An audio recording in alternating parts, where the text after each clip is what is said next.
Mesdames et messieurs, bonsoir et bienvenue dans cette émission du Mur de Lamentation. Ce soir, nous avons le plaisir d'accueillir deux personnalités influentes du paysage politique gabonais. Le premier est déjà avec nous sur le plateau. C'est bien sûr le compatriote Bob Mengom, matricule 212, candidat à la mort, activiste gabonais engagé, fervent défenseur de la démocratie. Et le second qui va nous rejoindre d'ici peu, le vénérable sénateur Pierre Moussunda, syndicaliste, panafricaniste, figure de proue du dialogue intergénérationnel. Merci à vous de répondre à cet appel du purgatoire. Bob Mengom. Bonsoir. Je suis Bob Mengom, surnommé le matricule 212, candidat à la mort, le loup solitaire. Celui qui pense qu'il vaut mieux d'être un héros mort que d'être un lâche vivant. Celui qui pense qu'il n'est jamais trop tôt ni trop tard pour mourir. Parce que la mort nous attend toujours. J'ai 51 ans. Je suis agent de la Caisse stable. Je suis père de famille et je réside au Gabon, dans le quartier en Seine-Saint-Denis, précisément.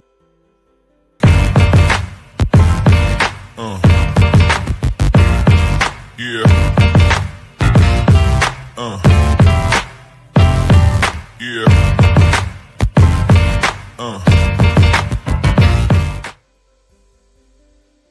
Est-ce que vous pouvez vous présenter à nos téléspectateurs? Au niveau de la présentation, je dirais simplement que je suis Pierre Moussunda, je suis enseignant de formation, je suis conseiller des activités socio-éducatives et de jeunesse. J'étais consultant dans un certain nombre de projets, entre autres le projet CAB 4, la fibre optique, et par la suite des événements, j'ai été admis conseiller au CUS. Donc, et c'est à la suite de ça que je suis allé aux élections, déjà conseiller du ministre de l'Agriculture de l'époque, et ensuite je suis allé aux élections. J'ai été élu conseiller départemental dans la liste du conseil départemental, et à la suite d'une élection, sénateur. Et au Sénat, j'ai été élu deuxième questeur pour le compte de l'opposition. Pendant le vote de la révision constitutionnelle de 2023, je fais partie des sénateurs qui n'étaient pas d'accord de valider une constitution qui était contre-productive, et donc j'avais voté non. Voilà un peu sur ce que je peux avoir comme éclairage. Merci vénérable. Aujourd'hui, nous allons parler sans filtre. Nous allons parler sans filtre et nous allons ce soir aborder un thème crucial, la transition au Gabon, si on en parlait. Vous savez que le Gabon traverse une période de bouleversement politique qui soulève de nombreuses questions sur son avenir. Quelles sont les attentes de la population gabonaise? Quels sont les défis qui doivent être relevés? Et comment s'assurer que cette transition soit bénéfique pour tous les Gabonais? Nous allons donc discuter ensemble, Bob Mengom. Que vous inspire ce thème?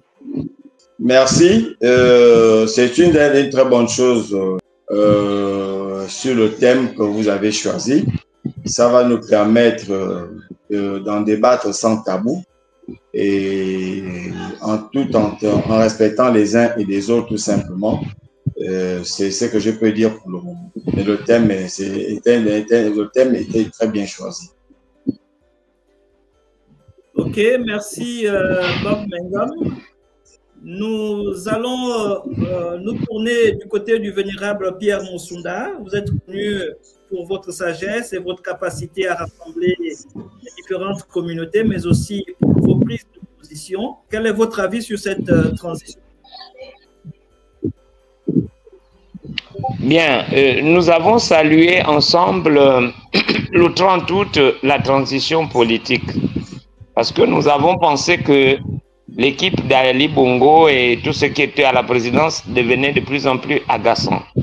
Et donc, nous avons salué cette transition et nous attendions un peu plus fort déjà le fait de la libération de Jean-Rémy Yama, emprisonné sans raison, le fait du retour de certains prisonniers politiques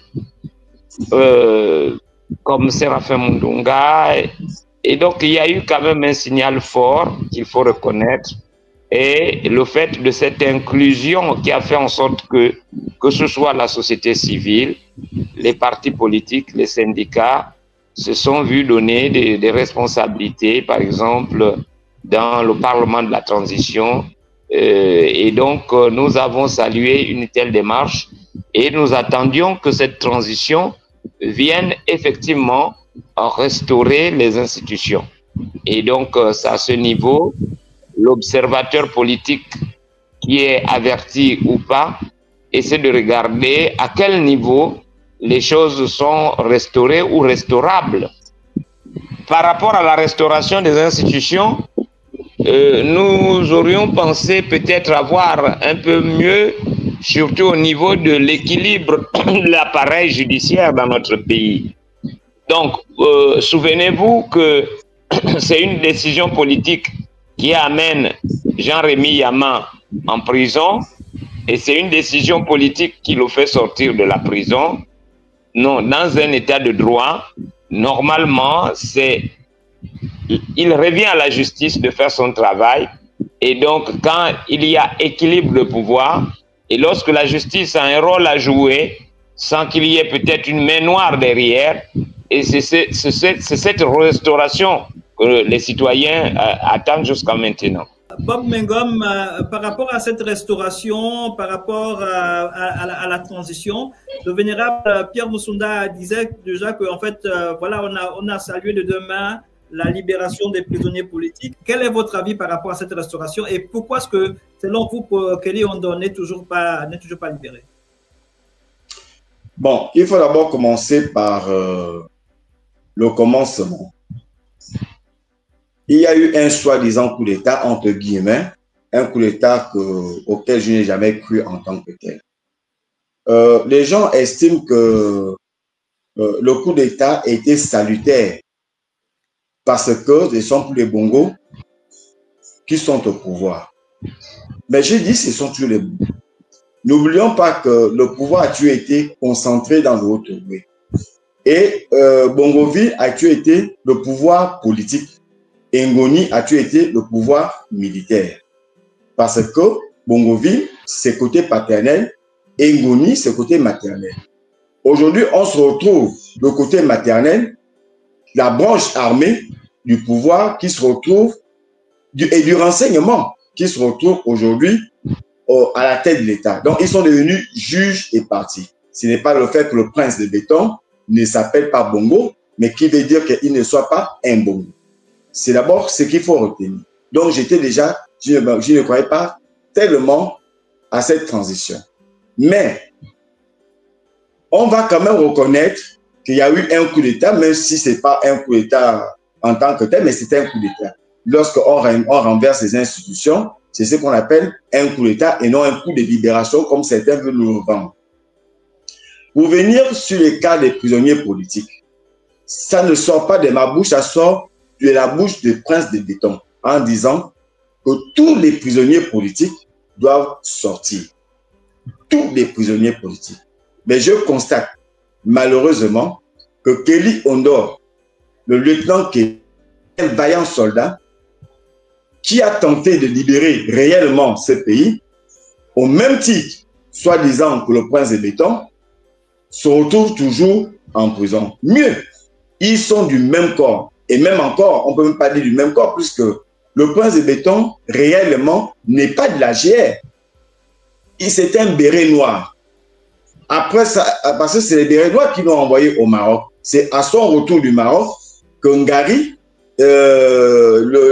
c'est envers du Maroc, que Omar Bongo prend le prince des bétons et c'est comme ça qu'il devient béret vert. Mais ce n'est pas un béret vert d'origine. Mais non, mais par contre, Kelly, c'est un béret vert. Mais Kelly a été trahi par ses frères d'armes. Ça, il faut que les gens le retiennent. Il a été trahi par ses frères d'armes qui prétendent dire qu'ils sont venus libérer les gars.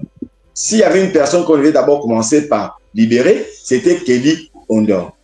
Quels sont les motifs, quelles sont les motivations qui font en sorte que Kelly continue à croupir en prison? Et ça n'inquiète aucun Gabonais. Écrivez ça, hein, écrivez ça. Ça n'inquiète aucun Gabonais. Mais mieux, il n'y a pas que Kelly qui soit en prison. Il y a Kelly et ses coéquipiers qui ont tenté de renverser le pouvoir, sachant que Ali Ben ne maîtrisait plus rien au Gabon. Et tout le monde le savait. Et personne ne disait rien. Nous avons aussi l'affaire de Esther Miracle, c'est-à-dire que le bateau qui avait coulé au large. N'oublions pas que lorsque le bateau a coulé, c'était quand même la GR qui a trouvé son hélicoptère ou bien des canons pour aller transporter certains passagers. Mais ils ont laissé le reste. Donc, la GR était complice des restes de ces morts. Et on se retrouve avec des mécaniciens en prison, avec le propriétaire d'Esther Miracle en prison, parce qu'on voulait faire plaisir à l'opinion nationale et internationale, étant donné qu'on était en pleine campagne. Ils étaient en pleine pré-campagne. Donc, il fallait satisfaire ce peuple-là sur l'effondrement d'Esther Miracle. Mais ces personnes-là ne sont toujours pas jugées. Nous savons en même temps que, par rapport à ce bateau, la justice et l'État gabonais s'est senti incompétent parce qu'ils n'ont pas ils n'arrivent pas à trouver un engin qui soit capable d'aller faire l'expertise de ce bateau pour essayer de comprendre pourquoi ce bateau a coulé. Mais ces personnes continuent toujours à copier en prison. Il faut poser la question au prince de béton de quelle restauration qu'il est venu faire réellement. Par rapport à la justice n'a pas changé. La justice est aux ordres du pouvoir des bétons. Donc, ça n'a pas changé. Si on veut nous faire croire que la justice a changé d'un iota, j'ai dit non. Le principe, c'est la prison. L'exception, c'est la liberté. Alors qu'ils ont inversé les rôles. Alors qu'en droit, le principe qui est la liberté et c'est l'exception qui est la prison. Lorsqu'on ne garantit pas on ne garantit pas aux juges, la représentation n'est pas garantie, c'est là où ça devient l'exception pour la prison. Mais sinon, le principe est la liberté. Cette liberté qui n'est pas respectée par le prince de béton, ils sont même plus tyrans que le pouvoir sortant, écrivait ça. Ok, ils sont plus tyrans que le pouvoir sortant. Monsieur Pierre Musunda, on peut constater que le prince de béton, comme l'appelle le matricule 212 Bob Mengom, a failli. Est-ce qu'il y a eu des mensonges là-dessus? Est-ce qu'il y a eu des promesses qui n'ont pas été tenues? S'il y a promesse, nous n'allons que regarder la charte. Que dit la charte de la transition? Que fait le président de la transition? Et qu'est-ce qui n'est pas tenu? Il y a eu un dialogue, et dans ce dialogue, les recommandations du dialogue, le dialogue s'est voulu inclusif. Et dans cette inclusion, nous avons vu la participation de tout le monde. Et les décisions sont sorties de là. Entre autres, il y a une forte mobilisation sur une équation bien précise. C'est la situation du PDG. Le coup d'État s'est fait contre qui? Contre le régime politique qui était à l'époque incarné par le PDG. Ça veut dire le PDG était l'organe de décision sur le plan de la communication politique. Et sur le plan de la répression de population, c'était exécuté par les militaires. Et donc, tout ce qu'il y a lieu de peut-être de dire, c'est que au moment où la transition se tient, le peuple se dit, en fait, il doit avoir un procès d'abord du PDG. C'est-à-dire de tous ceux qui ont fait du tort aux Gabonais, sur le plan économique, sur le plan de crimes rituels, sur le plan de mauvais comportements. Et donc, c'est à ce niveau qu'au niveau du dialogue même, une recommandation a été donnée au dialogue qui consiste à supprimer l'OPDG, qui consiste à faire en sorte que l'OPDG n'existe plus. Or, au regard actuel, on a comme une faiblesse que l'OPDG étant implanté déjà, l'OPDG détient le fichier électoral, détenant le fichier électoral, c'est-à-dire après avoir fait la transhumance électorale, le transport des électeurs, après avoir travaillé pendant le nombre d'années à des assises sur le plan sociopolitique. Et donc, c'est ce PDG normalement qu'il fallait gommer. Et voilà une des promesses. Et le fait que ce PDG est en train de renaître et en train de montrer à la face du monde que le président de la transition ne peut pas tenir si le PDG ne l'aide pas sur le terrain, ça là est une forme de trahison par rapport au peuple. En fait, il n'en a plus besoin du PDG. Les élections qui se sont passées en 2023 entre le professeur Ondosa et le candidat du PDG. Le peuple a sanctionné le candidat du PDG. Et donc, du coup, si le candidat du PDG n'a pas été écouté par le peuple au niveau des urnes, ce qui revient à dire que le peuple n'est pas d'accord avec le fonctionnement du PDG. Mais nous faire revenir à la sellette, nous faire revenir à la face, le même PDG qui a été détrôné, constitue quelque chose d'incompréhensible. Donc, au niveau de promesses, nous savons que le président a tenu certaines promesses. Je prends par exemple la bourse des élèves. Les élèves n'avaient plus de bourse. Aujourd'hui, je suis très content que ma fille soit venue me dire, soit venue à la maison et dire j'ai eu ma bourse, papa. Et ça fait beau de voir la bourse que les enfants avaient déjà perdue par le système PDG. C'est le PDG qui a empêché les recrutements à la fonction publique, les bourses des élèves. Aujourd'hui, il y a une promesse. Ce sont les dossiers que les Gabonais ont eu à mettre à la fonction publique. Parce que là aussi, il faut dire, pourquoi ce dossier ne passe pas? Pourquoi les jeunes Gabonais n'ont pas l'emploi? Pourquoi il n'y a pas possibilité que les concours publics se passent comme au temps de la transition? Parce que tous les concours qui se passent actuels, les recrutements qui se passent actuels, créent encore un recul en arrière. C'est-à-dire, on voit ça se passe avec la même mafia. Et donc, à partir de ce moment, on s'est dit, mais qu'est-ce qui a été restauré? Qu'est-ce qui a été changé? Et là, il n'y a pas eu une fidélité entre ce que nous avons attendu du président de la transition et ce que les Gabonais vivent. Je prends par exemple au niveau du chômage des jeunes. Jusqu'aujourd'hui, les jeunes ne travaillent pas. Moi qui vous parle, par exemple, je suis une situation administrative qui date depuis 2014. Je n'ai jamais été reclassé. Et donc, vous voyez, je suis sorti de l'école, l'Institut national de jeunesse et sport, après avoir enseigné pendant près de 11 ans. Et donc, je suis reparti à l'école. Là, j'ai été coopté au CNU. Et là, je ne suis pas reclassé comme fonctionnaire de catégorie A.